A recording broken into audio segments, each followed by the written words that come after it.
ఓ అమ్మ డోర్ కాడ నిలబడకు, లోపలికి రా. అగో పోషక్క నువ్వా? అగో లచ్చి నువ్వా అనే? ఏడుదాకా పోతున్నావు?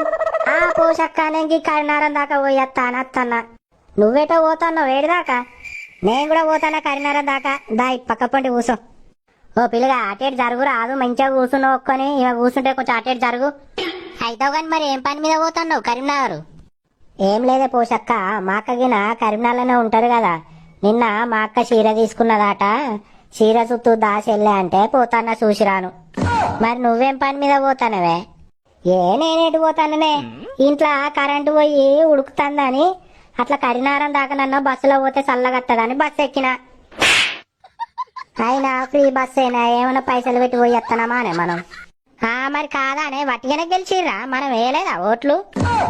ఉండాలి మీరు భూమి మీద, మీరెత్తనే గెలిచిరు, ఇక మేము ఎత్తే గెలవలే.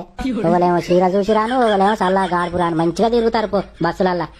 అగ్గో చూసినా అవే ఫ్రీ బస్ అనుడుతోనే చూడు ఎట్లా తిరుగుతారు ఆడోళ్ళు. అవునే నిజంగానే, అసలు ఫ్రీ బస్సు పెట్టనే పెట్టద్దు ఈ ఆడోళ్ళు.